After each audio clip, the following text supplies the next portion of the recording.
So it's just really wonderful to be here. I really appreciate the introduction. I didn't know I was the first one in the series. Congratulations on launching this series this year and continuing the 16 years of work.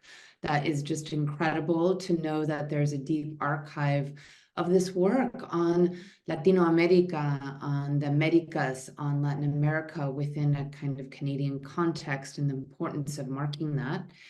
And so thank you again just for having me and for organizing this event. I wanted to start and begin also by acknowledging the fact that I am on Narragansett territories, currently under the custodianship of the Narragansett people, and an unceded territory. And despite extreme industrial intervention and intense forms of terraformation, it continues to be a place that is under stewardship of Indigenous peoples, even though it's settler territory. I think, and this is in Rhode Island, which is called the Ocean State. I think we're in a moment in a kind of structure of feeling, as Raymond Williams used to call it, in a kind of cultural studies discussion. We're in a structure of feeling that I think a lot of us are looking for new models for how to think about theory, how to think about practice, and also how to potentially experiment despite the fact that we have been beaten down and, of course, always in differential ways. I think there are rich traditions to draw upon in terms of experimentality from forms of thinking about futures in the Americas despite climate crisis. And that's some of what I wanted to share with you today. I wanted to really think about this idea of sentir pensar, which is such a beautiful concept that is a non-binary concept from the Americas in relationship to, I think, decolonial practice. Sentir pensar doesn't divide feeling from thought. It really allows us to think and feel together. It allows us to embody our knowledge production, and it allows us to think from sensual knowledges as central to creative praxis and action. So if I open by saying we need new models, I also want to suggest this kind of embodied sensual knowledge that has been long part of a kind of Black and Indigenous feminist practice that has long been a part of submerged knowledges. And that lovely introduction that Veronica just gave, she used the word submerged perspectives, which is really comes out of longer thinking about what are those knowledges of swimming in the ocean, swimming with the sea, and being in relationship to an ontology of relations. So that's part of what I want to talk about today, is a kind of sentir pensar methodology, but also to really frame it within the work of Arturo Escobar, the Colombian decolonial thinker who's done a lot of field research in parts of Ecuador, even in Colombia, in kind of Black, Indigenous, Pacific communities of struggle, long struggle against monoculture in South America, but also as a critical theorist, and how we can use and think with particular models that come out of grounded struggle, like a sentir pensar methodology would, and then maybe apply them. And it's something I want to return to, if Veronica, if you'll remind me later, because this is not like a theory like the Western onto-episteme has, where it abstracts knowledge from local communities and its relations in order to, accumulate and create profit for itself. This is really thinking with communities in order to actually do the work that we need to do right now in a failing heteropatriarchal capitalist model. And also how we might enter into that. Of course, we feel moments of blues, depression, post-COVID, pre-COVID, ongoing catastrophes and all of that, and fragmentation in this moment, but also kind of how to come up from all of that undoing and breakage points and failure into something new. One thing I want to say is that I've been reworking some of Arturo Escobar's pluriverse designs for the pluriverse, and I'll pause on that concept and return to it in a minute. Just mark it, the importance of a pluriverse. It's not a metaverse, it's not a universe, but Arturo Escobar, as many indigenous groups in the Americas do, work with this pluriverse. Part of this kind of idea in work that Escobar has done in designs for the pluriverse is to say, is there a way we can move modernist tradition away from dependence on life-stifling dualist ontology of patriarchal capitalist modernity, right? That's a long way of naming this kind of life-stifling monocultural condition that we're living in, towards more relational modes of knowing, being, and doing. That's Escobar's question, and I replaced design with aesthetics there. Can it be creatively reappropriated by submerged subaltern communities to support struggles to strengthen autonomy and perform their life projects? These are, again, Escobar's questions. Is there a way that a kind of relationally or ontologically oriented aesthetics plays a role in transforming entrenched ways of being towards philosophies of well-being that finally equip humans to live in mutually enhancing ways with each other and with Pachamama, with the earth, with tierra, with, a way of being with the earth rather than consistently extracting from the earth. So these are the questions that Escobar poses that I think are really interesting ways to pose a problematic of the colonial condition, and ways to also where Escobar is really thinking with design's capacity, like new designs, new architectures, new modes of planning. I'm really thinking with aesthetics in that broader sense, not a way of seeing, but a way of perceiving. So that's what I want to work on today. And I'm going to make two key arguments today. The first is that we need a decolonial approach to offer this engaged analysis of the sensorium, the visual, the sonic, the spatial technologies, and how they have facilitated the project of colonization. And then the second is to ask us to pay attention to particular kinds of artistic practices, particular kinds of artivists, practitioners, filmmakers, and critical theorists. I really believe there's a work of critical theory, critical academy, critical intellectual practice shouldn't be abstracted from artistic work. Makers, doers, thinkers, this is all part of the matrix here that we're working with to create textured ways to perceive our past, present, and future. And so to really get into that, I just want to say that this is nothing new in any way. If you've read my work, what it is shifting. And as I'm continuing to write, what I'm noticing is a kind of desire that I have for languaging not only the conditions of catastrophe, for instance, authoritarianism and fascism, as we were just speaking prior to logging on with you, in a precursor moment in South America in the 1970s, 80s, and ongoing, from my first book, Where Memory Dwells, to tracking those larger processes of colonial hauntings and colonial ongoing forms of extraction in 5 scenes of ruinous capital, certainly in South America, but that have global scenes. I'd call it probably extractive zones now, they're obviously not just one, and it's thinking with the earth itself and the earth being as a giant extractive zone for new forms of capital expansion. And then beyond the pink tide, really tracking those things and linkages across different kinds of transversal exchanges. And I can return to the concept of transversal in a second.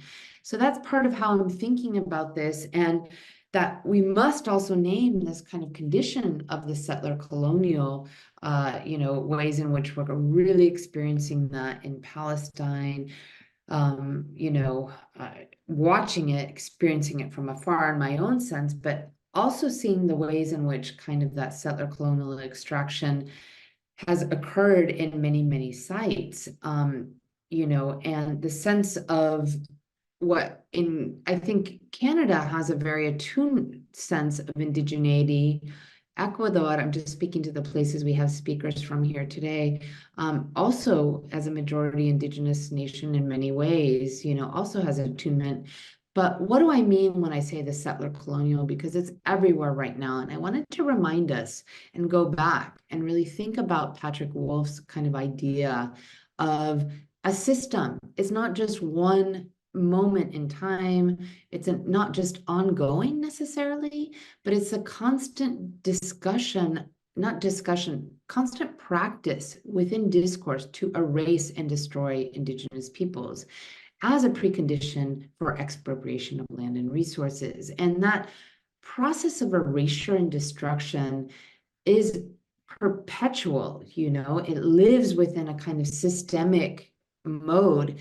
That systemic mode is not just impressed upon indigenous people, and this is why it's important to work not only with white citational practices that are really maybe strong of naming settler colonialism, but also Kanaka Maoli indigenous theory, like the work of Kehalani Kaunanui, which really describes the kind of dialectic at work there. So if the settler colonial condition is to impress upon, indigenous peoples, indigeneity endures that condition.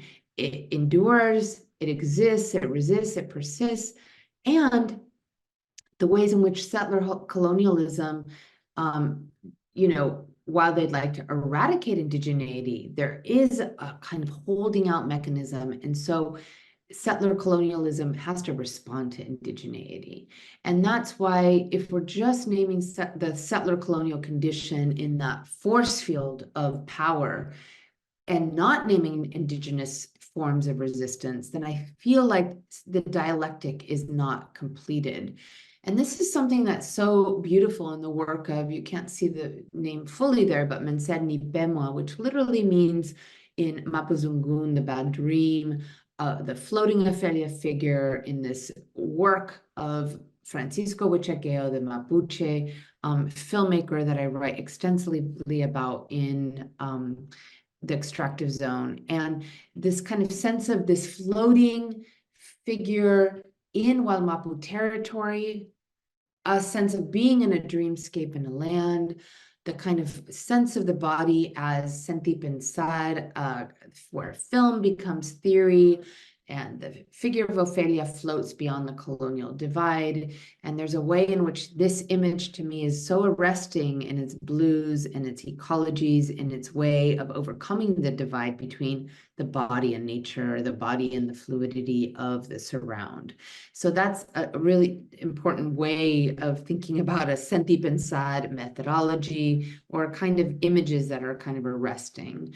And, just to remind us that I think about, there's quite a bit of debate now about what extractivism can mean, but I want to also always say that for me, we can't think about it without thinking around representational forms of indigenous and Afro-descendants bodies in relationship to land and water defense. So I can, return to that if people need to.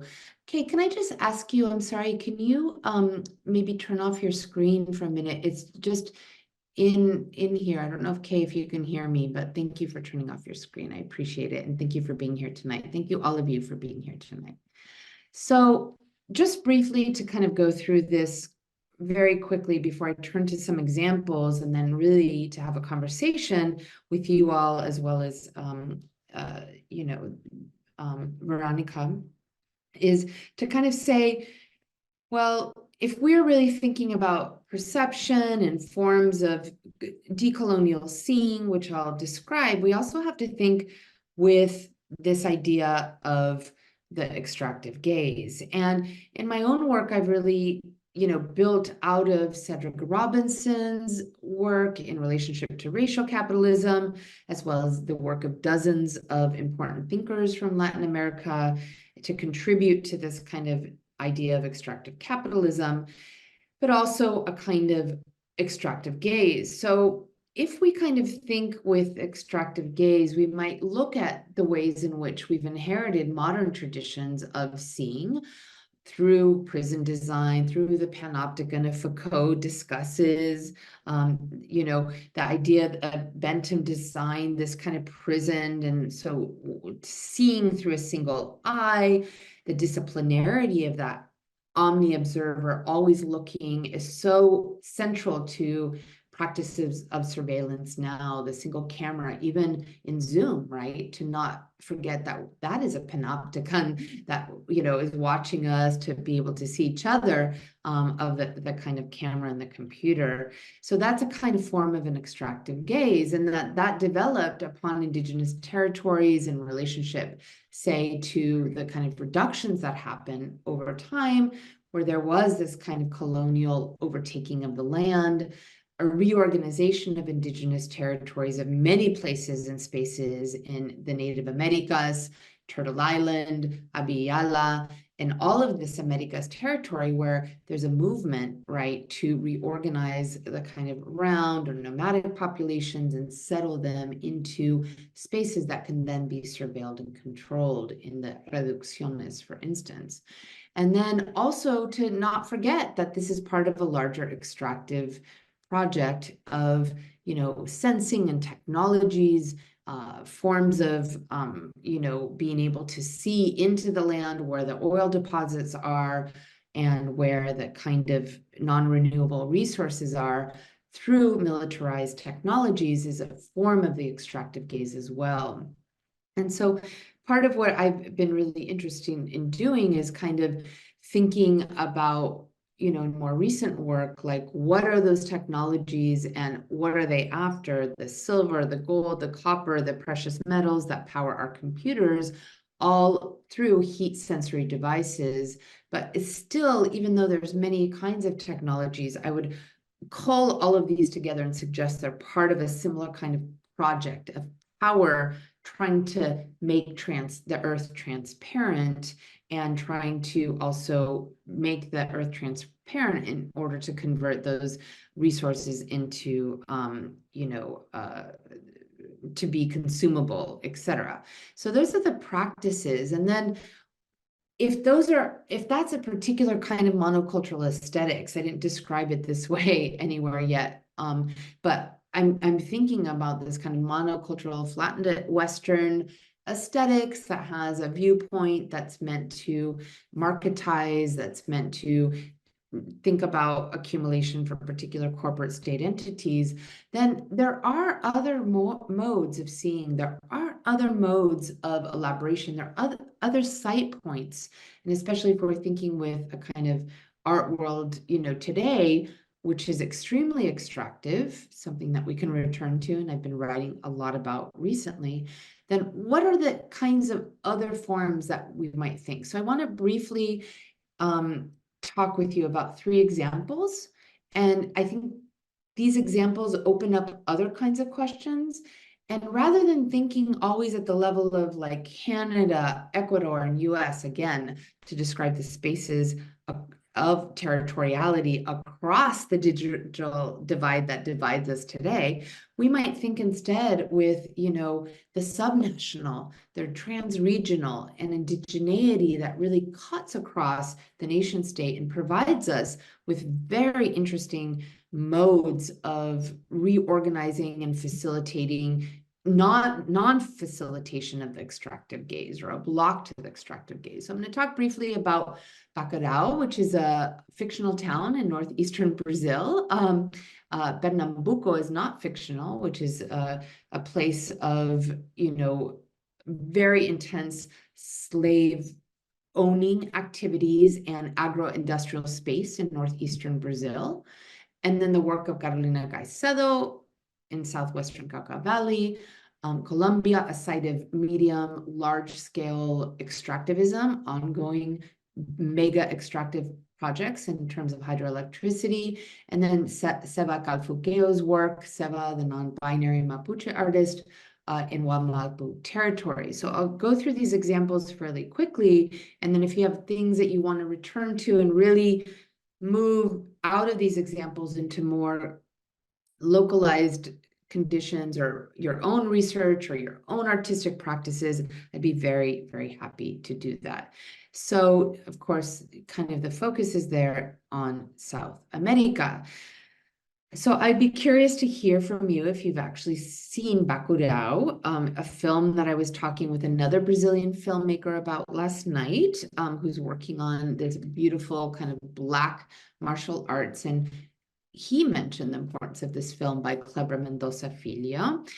And the film it's interesting when you read reviews of this film that is about a space that is an ancestral home to 7 indigenous groups, Pernambuco in the northeastern of Recife, Brazil. The kind of idea that it's both an indigenous space, but it's also Afro-Indigenous, given the long legacies there. So when you read a review of the film, as I hope you will, maybe I need to write this review of the film, I often notice the ways in which people focus on the film as a potential kind of science fiction account, but miss the fact that it is really a deep, deep account of settler colonialism. And it's also a deep account of the ways in which indigenous and Afro-descendant peoples have been rendered historically as disposable.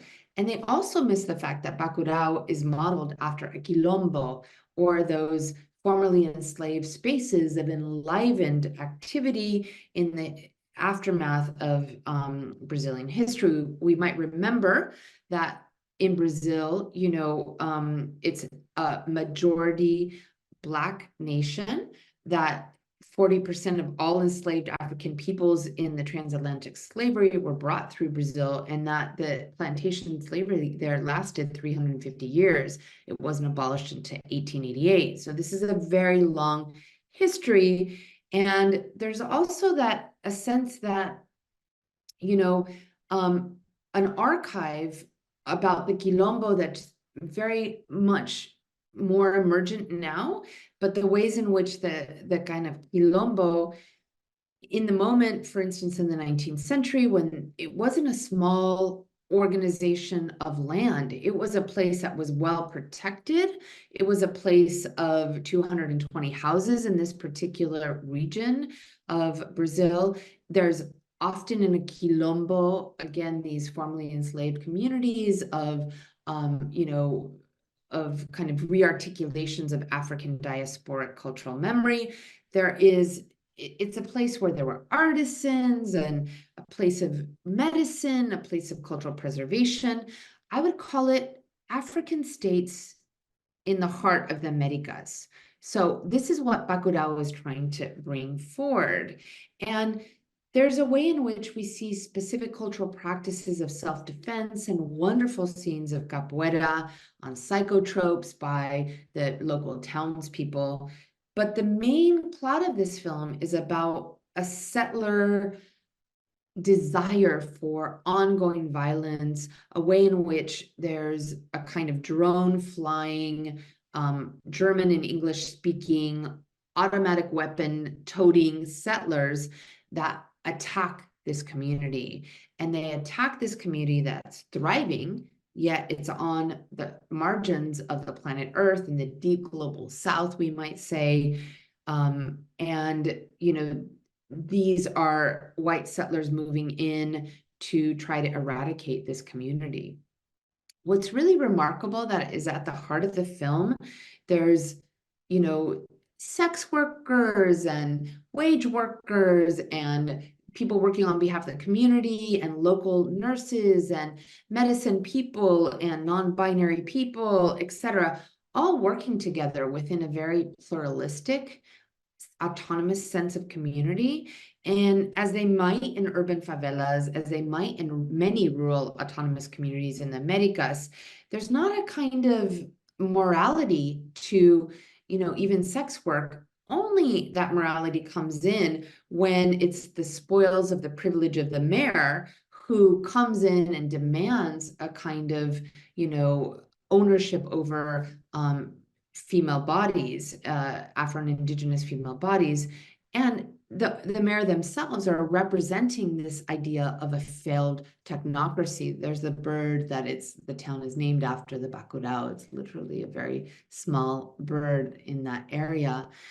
There's also a lot of really interesting ways in which we see kind of queer and trans people, even if it's not fully played out in the film, but at the center of this rewriting of the masculinist histories of revolution in the Americas, like really thinking with futures, what would the revolution really look like? What are these alternative forms of social organization? And it's very interesting that this figure, this central protagonist, is called Lunga, which sounds like Lumba, which is like Lumbumba, right? To reference Patrice Lumumba of the Pan-Africanist Revolutionary Movement. And there are many clips that I could talk about and discuss, but I really love this one that comes, if you see the film, about an hour and 8 minutes in, a little bit after that. You see these double optics at work, a sense of looking in the mirror, which is often true of kind of transcultural production. The mirror is an important sense of the self, other, or a kind of double optics, or also a reversal of power and a looking back at the self with agency, right? So that self-representation that's taken back by the trans or the non-binary figure. But then there's also the panopticon, and that's why I set that up earlier, here in the dam, in the site of the dam, where the control tower that is on most dams is retaken by these revolutionary protagonists, and it's retaken as a kind of active anti-extractivism. So what does it mean for autonomous communities to take back land, to take back the spaces of power away from developmentalism and, away from capitalism and neoliberalism? There's also, I think, a really interesting sense, and I don't have an image of it, I wish I did, an important scene that comes a little bit later, and that's the kind of taking back of the watchtower, of Bentham's watchtower. But there's also a kind of scene which reminds me of the work of Paulo Freire, when in, Pedagogies of the Oppressed, Paulo Freire is really speaking about his own education in rural spaces was, I think of it as elemental, the ways in which he was in a rural classroom by being with a teacher and learning to write by writing in the sand and in the earth, in the dirt, and with the earth and the soil. There's an exact kind of replica of that scene when you see a Black school teacher that realizes that Bacurau is actually missing on the map, and it's missing on Google Earth. So Bacurau can't even be cataloged by the technologies of Google Earth, and has to go back inside a small rural classroom, pull down the colonial analog map, the non-electronic version of the map, to find Bacurau there because it's gone missing. And of course, the fact that it's gone missing from this form of communication, it's the settlers who are moving in, the white settlers, who are literally trying to hunt down this community. But I think it's so important to say that, because there's a way in which, these autonomous communities are in existence, and then, the settlers come in, right? And this is what I'm trying to point to about these other kinds of traditions of filmmaking or aesthetics that are really pointing out all these dynamics historically in really important ways. Okay, so I want to move quickly now to Carolina Caicedo. I have many more things to say about that wonderful film Bacurau, but I just want to kind of remind us of this work that I did do a kind of deep dive in the extractive zone, and say that one of the things I love always about Caicedo's work is there's a counter mapping process, counter extractive aesthetics at work, counter mapping, a sense of seeing the ways in which the Magdalena or the Yuma River in Colombia that flows from, kind of the Caribbean basin all the way through, the Andean mountains, and that the river itself has its own ontology, its own relations, its own way of being in the world that cannot be fully captured by the nation state. And part of the work that she's done is really at the local level with communities that in many ways like the fictional Bacurau, but living along the river, living with the river, that literally is Rio Vivos, living rivers. And that is filmed with a fisheye, but it's also with a drone again. So if in Bacurau you have more recently in that film, a film that just came out a couple of years ago, the drone is literally what tracks the community. Here, there's a kind of counter aesthetics to use the same technology and show the community as living and ongoing and non-extractive in its relations.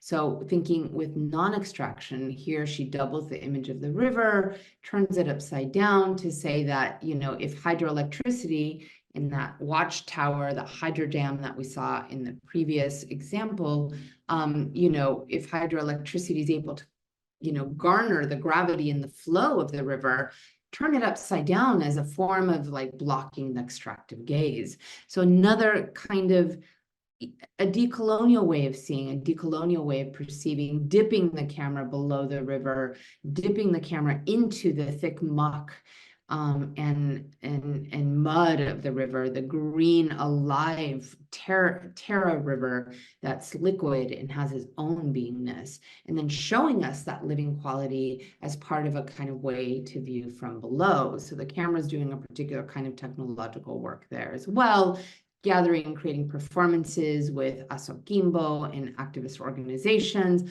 living along the land. We are not defenders of the river, we are the river. And that's some of the work that I've talked about in Extractive Zone, but I wanted to remind us of that kind of work as another way to kind of think about decolonial aesthetics. And then also this kind of way, these forms of environmental testimonials or ways in which Carolina is often bringing us, film and clip and media and counter aesthetics that aren't just in the gallery, but are also, tracking, literally documenting people's lives when dams break open, explode, and what it means to actually have, the only living documentation of such tragedies on a phone like that. So thinking then with technologies, counter technologies, forms of, documentation of autonomous communities and anti-extractive movements,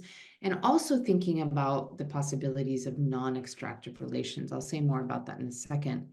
So moving then to the performance and multimedia practice of Seva Calfuqueo, non-binary trans woman, also identifies she, but, working with Mapuche cultural production. And I had the extreme pleasure of seeing Seva in their practice at the Whitney and part of the Whitney Biennial just 2 nights ago in New York, and really seeing how that work has evolved and really has been taking up and become part of, very central kind of artistic practice in, the global north. And I'd love to talk more about that as well in Q&A and what it means to represent Mapuche territory and Mapu territory, Mapuche-ness in a place like New York.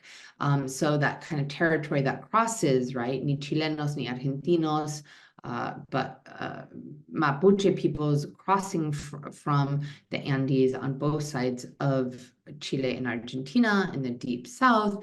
And then the kind of beautiful work that Seva Calfuqueo does to really talk about the cosmological or philosophical or theoretical bridge, practical, I think of these terms, often they're thought about separately. I like to think about these terms together, but with their own body turned away from the extractive gaze, in this interstices they describe between man and woman, in the sense of a kind of third gender, in Wamapu territories and places that have been hyper dammed. So this liquid sense of being in, in a fallen tree with these practices of suspension that recall you know, all kinds of sex communities and practices, but the kind of sense of being, you know, roped in, but also creating a bridge, a suspension bridge with their own bodies. So the relation of the indigenous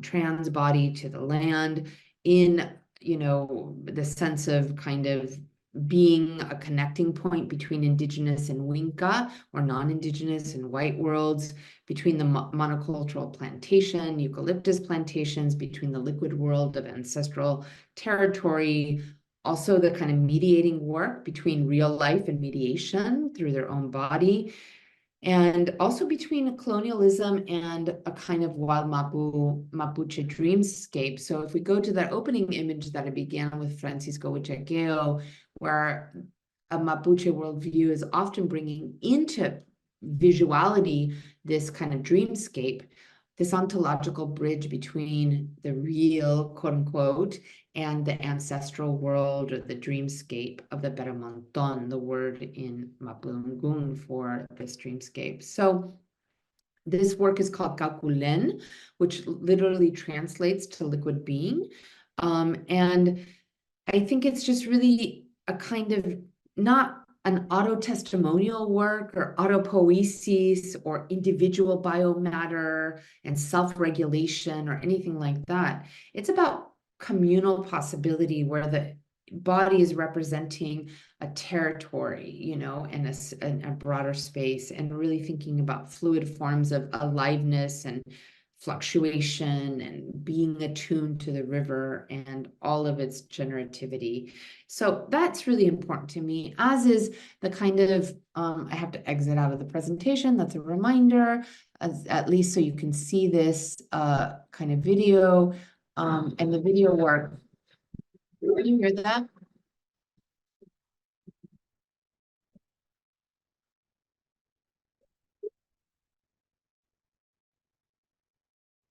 So a kind of video, a kind of work here that Seba is doing with the word saqueo, literally means to take the water, to privatize the water. And the bells are ever present on the skirt, and the sense of bells ringing, but the spilling of the water, and the water itself is these precious resources that's living but been extremely privatized in, you know, Chile, as it has across the global south.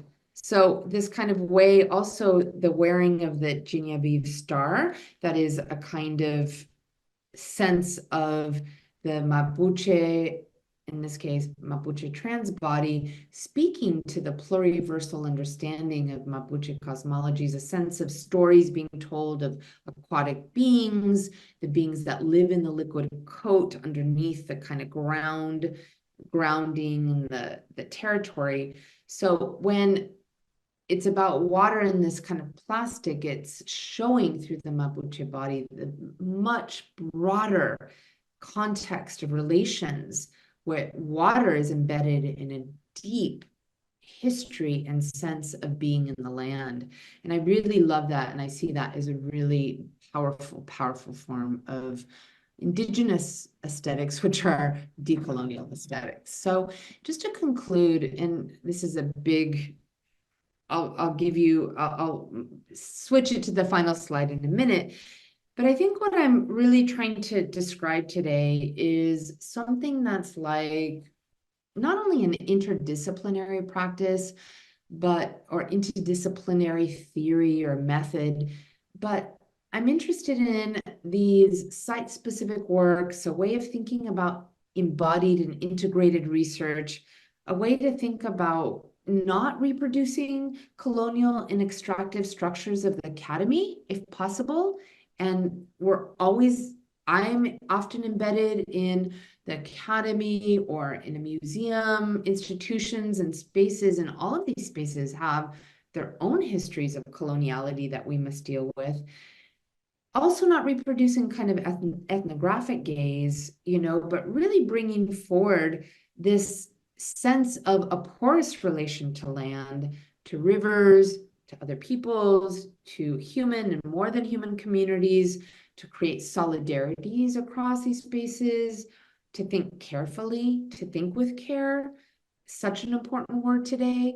It's become more important in the post-pandemic period when there's been more of an awakening around, the many forms of oppression in the world. I think care, that work that comes out of social movement, political struggle by migrants, by indigenous peoples, Black and brown, by feminist, trans feminist activisms, but also I really want to press upon this idea of like a decolonial femme method of care for Earth's materials, a careful elaboration of toxifying conditions, a care and desire to study with each other, to think with each other in scary times, and also a care for acknowledging the female and racialized somatic labor that's often hidden in the extractive infrastructures of capitalism that we live with.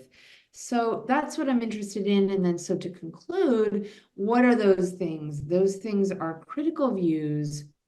What is that decolonial imaginary? What is that space of possibility?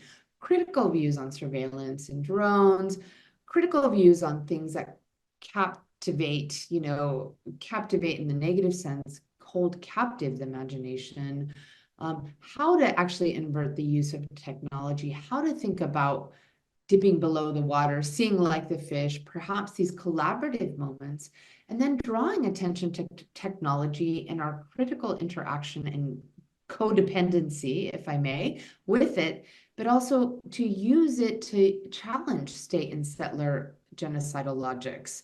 And also critiquing heteronormativity and the idea that some lives matter more than others.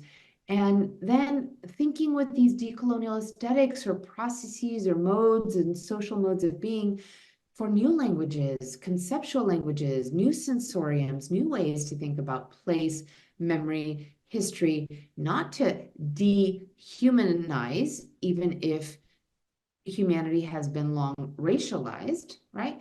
But to propel action, to not stay in that space of, the privatized space of the death cult and watching the death culture, but instead really reveling in the possibility of a non-extractive future and one that cares for us all. And certainly I haven't been able to create a totality of what that non-extractive future may be, but I'd very much like to open up that possibility of not always imagining, and thinking and expanding the extractive zone, but also really pausing and caring for a non-extractive relationality and non-extractive forms of art making and living. Thank you so much for listening.